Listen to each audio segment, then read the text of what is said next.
Hey guys, and welcome to another YouTube video from the Bodybuilding Dietitians. Today we wanted to talk to everyone about peri-workout nutrition, which is essentially the nutrition surrounding your workout period. So pre-workout, intra-workout as well, and post-workout. Yeah, because Jack and I do get a lot of questions, from listeners on our podcast, our clients, family, friends, pretty much just asking, what should I eat before a workout, or what should I eat after a workout? So we thought we'd put this video together today to just give you some insight into what we eat before and after our workouts, and we'll show you a little bit of training as well.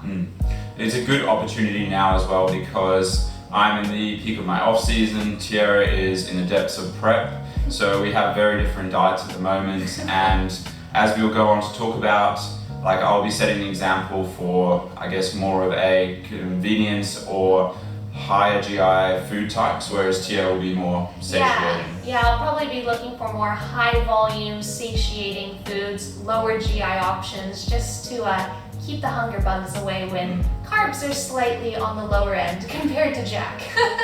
Yep, about half. And so if we go into a bit more depth about pre-workout to start with, so essentially pre-workout is important, and I think the number one macronutrient that comes to mind is carbohydrates because they provide our main fuel source for anaerobic exercise. So what are some components of carbohydrates that we can look for? Yeah, so pretty much, carbohydrates, they're usually split up into two different types. Usually people refer to them as high GI carbohydrates or low GI carbohydrates. And GI, also known as glycemic index, pretty much just refers to how quickly that food is digested, absorbed, and how quickly it spikes blood glucose levels. So what would be an example of a high GI carbohydrate? So that's typically something that probably has a high sugar component, and more often than not, it's probably going to be not quite as nutritious as a low GI food. So something like white bread or a high sugar cereal. Some people might advocate fruit, but that would actually be incorrect because it has fructose, and two, it has quite a large amount of fiber as well. Yeah, exactly. I think a huge component there is the fiber. So if you have a carbohydrate source that has low fiber, generally it just takes less time to digest and absorb that food, and hence it's going to spike blood glucose levels. But at the same time, we do have to remember that the GI of food can be influenced by the other components of that meal too. So if you're combining that white bread with, a big piece of meat and, a salad or something, that's significantly going to lower the GI and the glycemic load of that meal. But, that's high GI foods. Low GI foods would be things that are higher in fiber, and generally they do come with more nutrients. So things like oats, wholemeal pasta, wholemeal bread, lentils, again, fruit. Yeah, so those are some lower GI options. And we do want to stress as well that there isn't a right or wrong sort of option for what you choose to have pre-workout. So it's going to completely depend on your scenario. So for example, myself, you'll see what I eat in a moment, but essentially it's going to be more high GI options. Overall, it's still going to be probably a decent amount of fiber just due to the volume of food that I'm eating. But compared to Tyarra's choices, it's fairly different. Mine's low. But yeah, exactly. There is no right or wrong. It's really going to depend on what sits best within your stomach. When you eat a pre-workout meal, it's going to depend on the timing of that meal. So are you eating it half an hour before your workout or 2 hours before your workout? What's going to satiate you the most, also provide you with energy, but not just leave you feeling sickly full. So sometimes it does take trial and error to figure out which foods work best for you. But in terms of carbohydrate amounts, if you generally are having over 60 grams of carbohydrates in one meal, we would usually opt for you consuming those carbohydrates from a combination of glucose sources, but also fructose and potentially some galactose. So you're predominantly going to find glucose in things like your wheat-based products, and then you're predominantly going to find fructose in foods like your fruit, and also higher GI options like your jams and jellies and honey. And then galactose will come from more of your dairy sources. Yeah, that's going into quite a lot of depth. But Nerd. But I'm just saying that because, in the small intestine, you can only absorb around 60 grams of glucose per hour and 30 grams of fructose. So, if you are going to be working out in the next hour, so that you can get that sugar into your bloodstream as soon as possible, it might be good to just combine different carbohydrate sources. Just something to keep in mind. But, that's carbohydrates, Jack. What about the other macronutrients? yeah, I just wanted to mention one other part of that, and people often think that the pre-workout meal is going to be responsible for their energy in the workout, when realistically, unless you have a dextrose or a very high sugar meal of pure sugar without any protein or fat, that meal is not going to be responsible for contributing to glycogen. Maybe at the end of your workout, yes, but even while you are working out, your digestion is inhibited because blood flow is going to be directed to the exercising muscle. So realistically, it's going to be, if you work out at midday like we do, it's going to be breakfast and the day before. So that's where the chronic sense of carbohydrate comes into play. Although that being said, the pre-workout meal still is going to be important for raising blood glucose. Again, if you're in prep, suppressing your appetite during the workout as well. Yeah, absolutely. That's a really good point. So moving on to fat and protein. So we'll start off with protein because it's a simple one. We all know that it's important for raising muscle protein synthesis and for recovering and building new muscle tissue as well. And the important thing to consider is the amount. So the typical recommendation for muscle protein synthesis is about 0.4 to 0.55 grams per kilo of protein in that one meal. Yeah, and so I think we worked this out for the other day. Someone who's 75 kilograms, that's going to be somewhere between 30 to 40 grams of protein in that meal. And, if you are an omnivore and you do consume animal products, it probably would be beneficial to try to get the majority of that protein, at least 20 grams, from an animal-based source, because that's a high biological value protein source. It's going to provide you with all of your essential amino acids, in particular leucine. We really want to look for, consuming at least 2 grams of leucine in that pre and that post-workout meal to maximally spike muscle protein synthesis. But what if they don't eat animals? Yeah, so animal products. So that'll essentially be combining other sources of protein together if you're vegan or vegetarian in order to accomplish that goal still of the essential amino acids and the leucine threshold as well. So that could be something like beans and rice, or tofu is actually a complete source of protein that is vegetarian, although you may need to eat quite a lot of it. Yeah, exactly. So there's definitely a way, but you just have to be a little bit more strategic. So that's pretty much protein. And then what about, what are some common sources of protein we would eat pre and post workout? So for me, it would be probably chicken and protein powder. And I try to, from error in my own experience, I steer away from pure sources of dairy like yogurt and milk, because they do not sit that well with me once I get to quite a lot of food. If I'm in prep, it'll be fine. Once I get to that threshold of probably, 600 carb, I probably can't go for dairy pre-workout. It's probably something to do with the casein in the dairy. It's just very slow digesting. And if you have that pre-workout, then try to go hit a big leg workout still sitting in your stomach, you can feel a little bit sick. But pretty much I love, I love things like eggs. I love protein powder too. I'd say those are my top 2, pre-workout protein sources. Usually eggs pre-workout and then protein powder post-workout. Yeah. And there's a common theme with all those is that they're very easily digestible. They're not super high in fat either, or that they're actually quite low in fats. And yeah, so those are themes that are quite important to us, of course. And we'll move on to fat, which is the final macronutrient, and it's probably, to be honest, the least important for your pre-workout meal. Yeah, I'd say personally I've found that, including a little bit of fat in a pre-workout meal is beneficial just to slightly slow down digestion, and to make sure that, your carbohydrates essentially it lowers the GI of the meal slightly, and you get more sustained energy and, just more glucose going from the intestine into your bloodstream at a slower rate.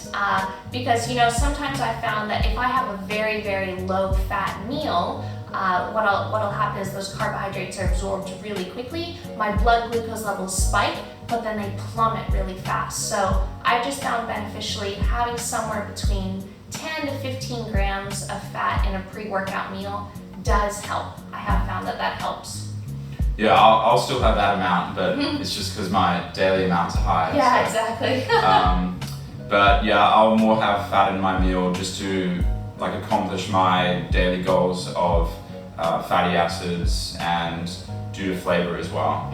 Yeah. Exactly, yeah. And I'd say probably for a pre-workout meal, personally I would emphasize a little bit more fat in my pre-workout meal compared to my post-workout meal. Again, because it's just that rate of digestion. Personally, I just hope that it slows it down a little bit. But you guys, at the end of the day, there are no right or wrong foods. Pre-workout, you don't have to eat, a banana and a protein shake, or you don't have to have rice and sweet potato and some chicken breast or something. You can have a normal mixed meal. It's really just about covering your bases, making sure that you're getting enough energy, you're getting enough carbohydrates, protein and fat, and a little bit of fiber too. Yeah, for sure. And to be honest, like if we move on to post-workout maybe. Actually, let's just cover intro very quickly because technically it still is peri-workout. Neither of us really utilize intra-workouts. No, I really don't think that intra-workout, for the average gym goer, it's just not necessary, because you've already provided yourself with enough fuel if you've already had a pre-workout meal. I really only look to intra-workout for someone who is doing endurance work, like a cyclist or a runner, and they're doing work continuously for upwards over an hour. Then it might be beneficial for raising blood glucose levels, but for resistance training, you just don't, it's not necessary. Dedicate those carbohydrates either pre or post workout, or even in another meal during the day. Yeah, it's interesting because Tyarra's and my attitude towards food really does stand out in these sorts of talks because I think that it does have a role, not necessarily in the role of carbohydrates won't impact performance directly, but potentially there could be a placebo effect from ingesting carbohydrates, more so the flavor. But also if you are in off season and you do want to get in carbohydrates somewhere, then having a high GI like Powerade, Gatorade or multidextrin can be another method of hitting your carbohydrate targets. Yeah, that's actually a really good point. And yeah, we did learn about that in sports nutrition, about how if you need to get in more energy throughout the day, take advantage of sometimes drinking your calories. Yeah, that is a good point. And talking about intra-workout, a lot of intra-workout drinks, like things like Gatorade, Powerade, they do include electrolytes. So we could briefly touch on electrolytes.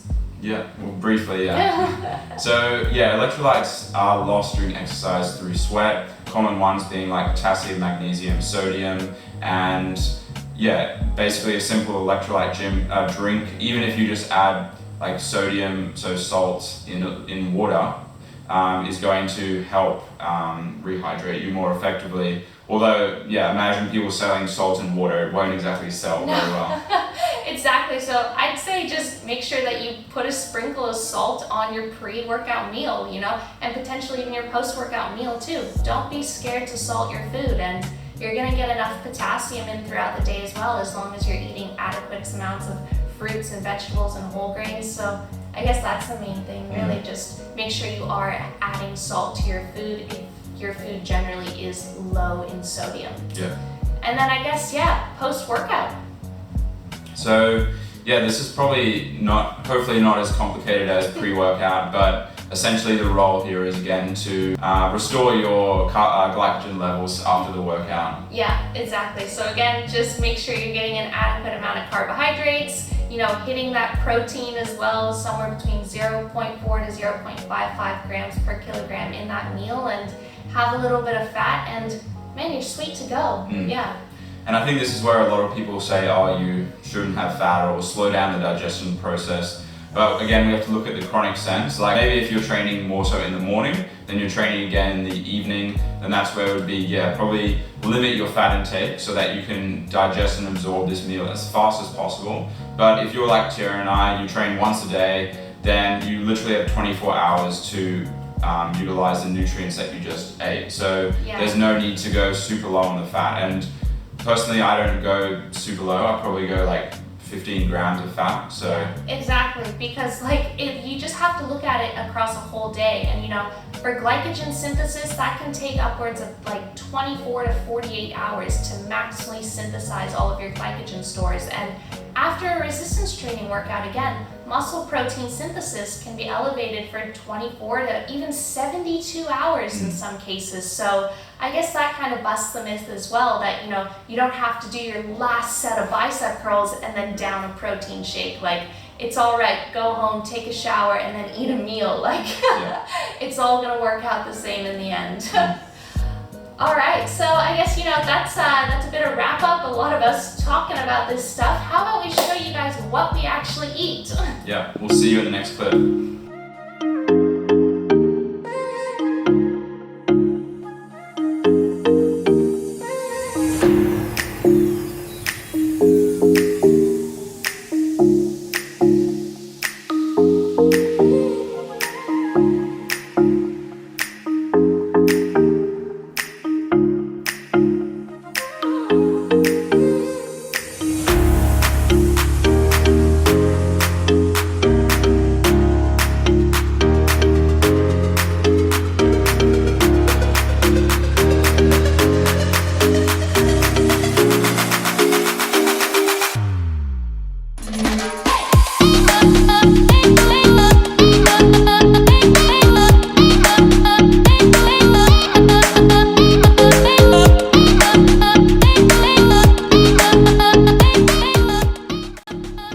This is my pre-workout meal. The macros on this are 140 carb, 20 fat, and 65 protein.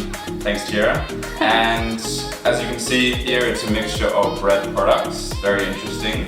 So here on the side, we have just 2 white bread buns. Yes, white bread. Eating white bread as a dietitian. And then wholemeal fruit toast, so that at least has a bit of extra fiber. But as I discussed in the previous clip, the main reason for this is one, so it doesn't upset my stomach while I train, because I do eat only about an hour prior to training. And yeah, it accomplishes the goal. As you can see by the numbers, it's quite high in carbohydrates, but it's also actually my smallest meal of the day, just because I really don't want to restrict that training performance. So yeah, hopefully, so inside here is just avocado with chicken, as you can see. And inside this is just some jam for additional carbohydrates, of course. So yeah, pretty simple. I have some version of this most days of the week, and yeah, it does what I need it to do.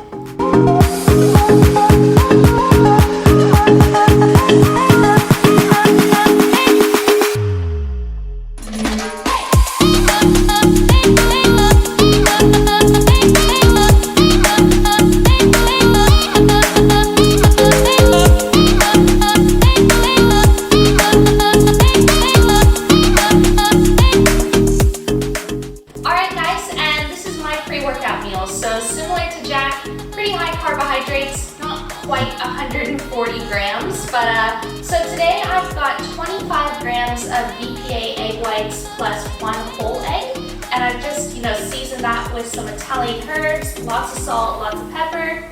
I've got an orange, one of my favorite types of fruit, and here I've got 100 grams of cooked oats, cooked with just 10 grams of raw cocoa and water, pretty much. And I don't know if it's just comp prep or me recently, but I freaking love salt, and I feel like I'm putting it on everything. And I've even started putting salt onto my oats and my cream of wheat. So this is some salty oats as well. But pretty much the macros for this meal are 77 carb, we've got 42 protein and 16 fat. And yeah, I love having this pre-workout. You know, it's a good amount of volume for me, especially being in comp prep. You know, it makes me feel really satiated, so I'm not thinking about food during my workout. And yeah, it really helps to energize me and makes me feel good. So, Jack, it's time to eat.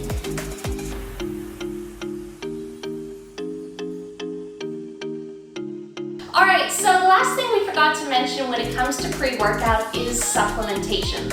So, are supplements necessary? Absolutely not. But does having a little bit of caffeine help you through a workout? Hell yeah. So, Jack and I actually get our caffeine from different sources, you know, and the recommendations are to consume between 3 to 6 milligrams of caffeine per kilogram of body weight about an hour before you exercise. So for me at 62 kilograms, that's anywhere between 180 to 370 milligrams of caffeine. Whereas for Jack at around 88 kilograms, you know, that's anywhere between 260 to 530 milligrams of caffeine. So, you know, usually what I do is I actually consume my caffeine through some pre-pump capsules. So these are just little capsules. All of our products are from vpa, and each one of these has 100 milligrams of caffeine in it. So I usually have 2 of those, so I'm closer to that 3 milligram per kilogram mark.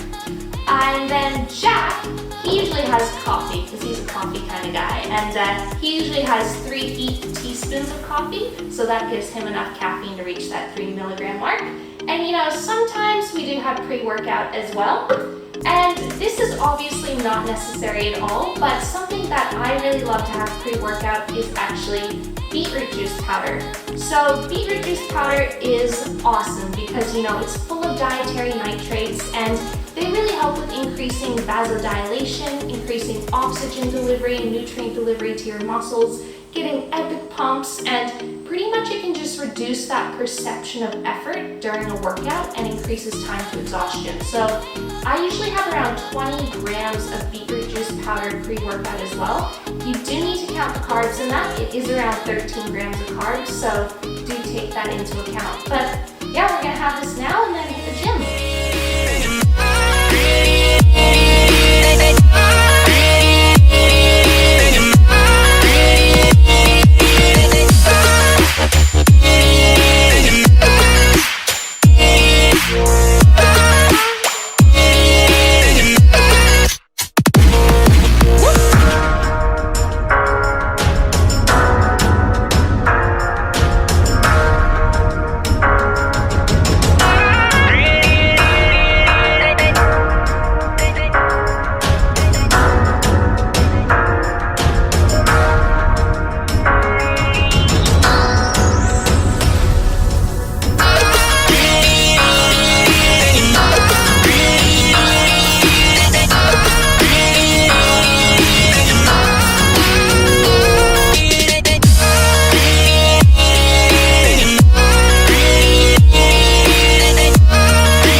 So we're home now, and it is post-workout time. We ate lunch around 11:30, trained around 12:30, and now it is around 3:30, and time to eat again, eh, Jack? Yep. So, Jack, what are you making post-workout? So I'm having my usual protein cake, and these are most of the ingredients here. So olive oil, banana, wholemeal self-raising flour, protein powder, of course, some light milk, and the secret ingredient, which is ice cream. Ice cream, man. See, that's the difference between an improvement season and a prep, is that Jack eats real ice cream and I'm gonna be... It's not real. What do you mean it's not real ice cream? It's just... It's low-fat ice cream. It's still ice cream, man. and I'll be having nice cream, which you guys will see in a moment. But yeah, so Jack's just making this cake now and we'll show you the finished product in a moment. And here we go, the secret ingredient. Real, but not so real, apparently, ice cream. I think everyone can agree that low-fat ice cream isn't real ice cream. I don't know, I would argue with that. But Jack, this is a new addition for you, isn't it? Yeah, so previously I have just had a cake and then I switched to something like jam or honey, and now I've switched to ice cream because why not? And because like, if you think about it, ice cream is literally just sweet milk. That's all it is. They chuck it in an ice cream maker. So there's nothing inherently wrong with ice cream compared to something like jam or honey. It's still like a high sugar component. To be honest, if anything, I'd argue that ice cream is actually more nutritious than just your regular store-bought jam. Yeah, at least you got a little bit of protein in there, a little bit of calcium, right? Yep. And so yeah, this is literally my third day of having ice cream just because we said why not. And I'll definitely be changing it up from vanilla because it's just a bit like sugary milk at the moment. I prefer something a bit more flavorful. But, and what are the macros in this glorious thing? So it's 191 carb, 13 fat, and around 65 protein. Actually lower fat than I was expecting, so it's good that I've looked at my fitness pal today because I did say earlier that my lunch was lower in fat, but it's actually higher. So, yeah. All right, well, thank you for my fitness pal for that. But Jack, before that beautiful thing melts, you gotta eat. Yeah. Now, as for my post-workout, while it might not be ice cream like Jack, it's still very creamy and it's still very nice. So here I've got 30 grams of vpa protein powder. I'm just using a coconut flavor, just WPI.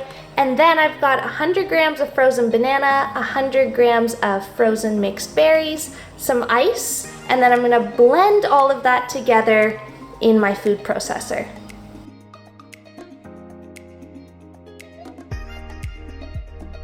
So here we go, post-workout. I've got my banana and berry nice cream. Oh my God, that looks amazing.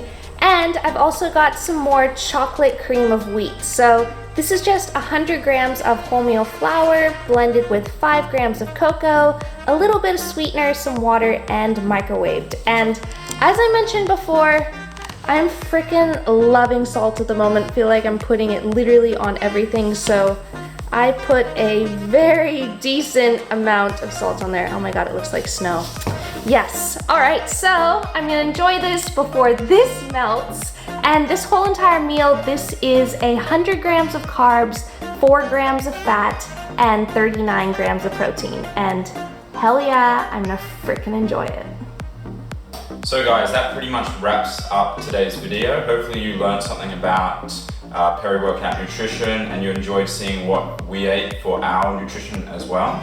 So please let us know if you have any questions about what we ate today, or if you have any suggestions for future videos. Yeah, I guess you guys can pretty much see that, you know, you don't have to make it too complicated. Just focus on the basics, focus on getting some protein and some carbohydrates in pre and post workout. You know, it doesn't have to be from specific sources, just make sure that they're semi-nutritious, and if you can afford to, you can fit some ice cream in there. But yeah, you know, just train hard, sticks to the basics, and I guess that's pretty much all I can really recommend. Yeah, definitely. It's really not that difficult or complicated when you break it down, and I don't think it should be either. But yeah, as always, we're very receptive on the comments or on Instagram or our website as well. So if you did enjoy this, please leave a like, leave a comment, and subscribe, and we'll see you in the next one.